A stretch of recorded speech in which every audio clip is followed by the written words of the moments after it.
Check. Check, check. 1, 2. We ready?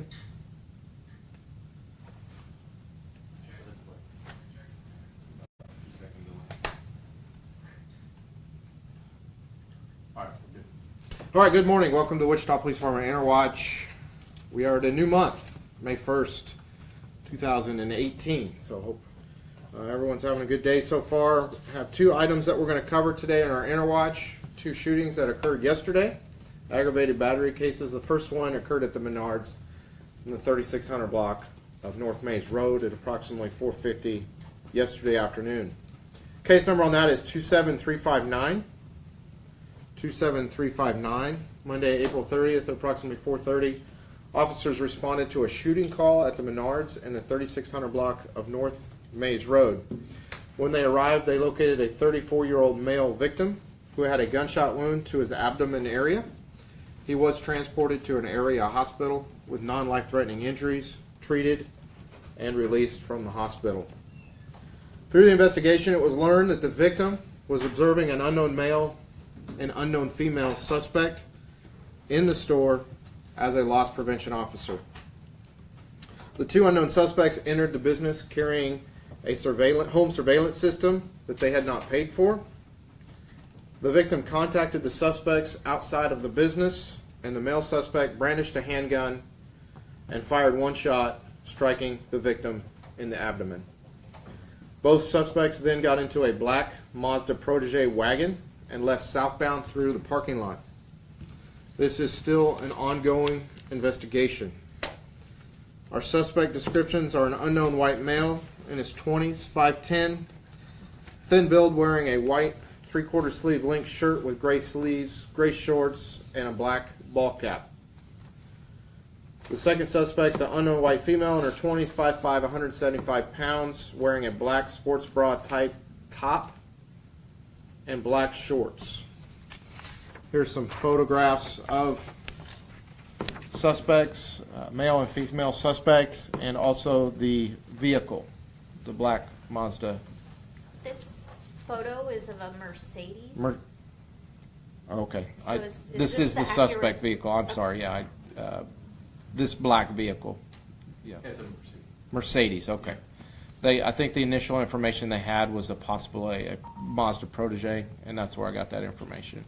But that is the suspect vehicle that is posted there. So there's some photos. The photos will be posted on the Wichita Police Department Facebook page momentarily as well. And then there's some. So you said that the loss prevention officer confronted them outside of the store about the surveillance system that they had carried out, and then Correct. That's when he shot them. Yes. Yes. Can you say anything about what happened during that confrontation? Was there ever any contact between the victim and the suspects? Well, I'm not going to get into all the details of the investigation. Obviously, we're still working through all the details of the investigation, but I can say that the loss prevention officer did contact the suspects outside of the business, and a shot was fired. I heard a report that there was a struggle between the LPO and the woman. Mm-hmm. Is that true? He did make contact with him. Again, I'm not going to get into all the details of the investigation, as it's still an active investigation, but he did make contact with them outside of the business, and a shot was fired. A lot of these stores, like Best Buy, Menards, have loss prevention officers. Did he do the right thing by following them outside? You would have to contact the loss prevention offices about their protocols and how they any policies that they have. Obviously, they do contact 911 when suspects do leave the store without purchasing something and report it to police, so we can respond and assist. But as far as any policies or procedures by loss prevention, you would have to contact that particular company. As a loss prevention officer, how is he equipped? Does he have a standard utility belt? Does he carry a weapon? Again, that would be something that you would have to contact the loss prevention company or the security company that loss prevention officer works with or works for to get that information. I don't have that information with me. Do we know if this particular officer was armed? I do not know. But we need help from the community in this case, so if you recognize, again, adult male or adult female suspect, or this, it is a Mercedes wagon. If you recognize this vehicle or these individuals, please call 911 or Crime Stoppers 267-2111. Also noted that the vehicle does have a Montana tag. It was not a local tag, it is a Montana tag. So if you happen to see this vehicle, please call 911 so officers can respond to investigate. Need the community's help in this situation. Again, if you recognize these individuals, you can call 911 or Crime Stoppers 267-2111 or even our detective section 268-4407. All right, second one is going to be the aggravated battery that occurred about 6 o'clock last night in the 1200 block of South Lulu, case number 27381. 27381, Monday, April 30th, approximately 6 p.m. Officers responded to a shooting call at the church in the 1200 block of South Lulu. When they arrived, they located a 23-year-old male victim who was not clothed and had a gunshot wound to his leg. He was also located in the alleyway east of the church. The victim was transported to an area being pulled into the suspect's vehicle and a handgun being pointed at him. The victim reported being driven to the South Lulu location. His clothing, electronics were taken, and a shot was fired, striking him in the leg. Okay. Investigators are currently working to locate a person of interest involved in this case. It is an ongoing investigation, and we are asking if anyone has any additional information on this case, they can call WPD Detectives 268-4407 or Crime Stoppers 267-2111. The one suspect description I have is an unknown male in his 20s, white male in his 20s. He had unknown clothing, but was wearing a black and red hat. How are you guys notified if he did not have any electronics? Did he call 911 or something? I'm not sure if somebody from the church, I'm not sure who called 911. I could research that and find out, but 911 was called when we responded.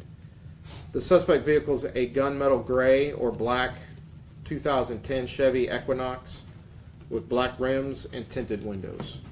So again, any additional information on this case, please give us a call. Crime Stoppers 267-2111 or Detectives 268-4407.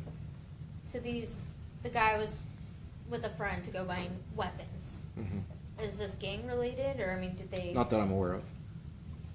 You know how they met these people? I don't. That's obviously something that we're working through as part of the investigation. What's the age of his friend? I can get it for you. And his friend wasn't kidnapped or put in the car or anything? Correct. It was just our victim. Is the victim cooperating with police? We did speak to the victim, yes.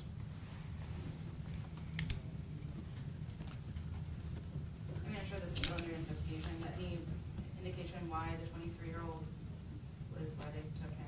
Right. Again, that very still early in the investigation, and that's something we're going to be working to determine. I don't have that information at this time. Speaking from those who don't purchase guns, is this an illegal enterprise that they were engaging in to purchase these guns? Right. Well, you can purchase weapons from a private party. As far as the investigation into this, was this something not that'd be too early for me to say at this time. That's going to be something part of the investigation.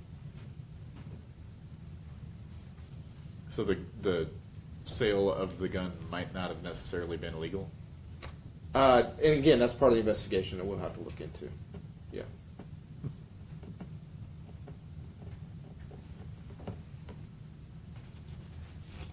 All right. Anything else? Any other questions? The time on the first one, was it at 4:50 or 4:30 p.m.? Around 4:50. 4:50, approximately. Yep. So, sorry, back to the second one.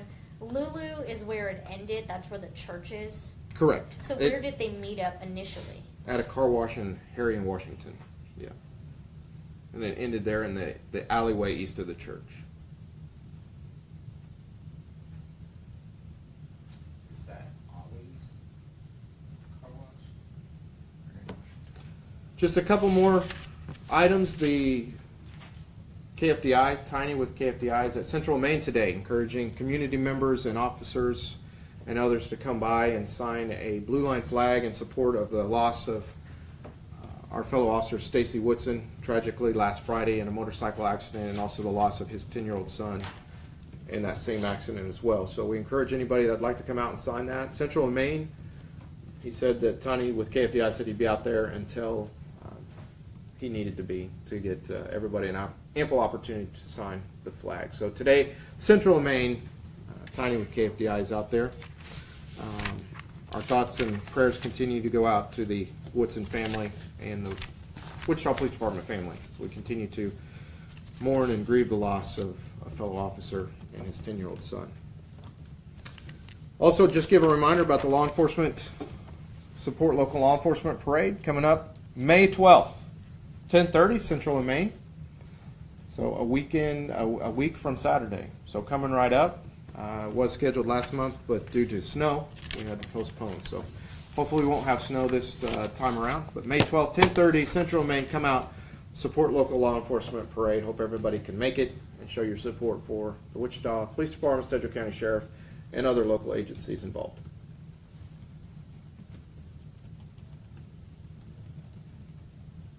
Anything else?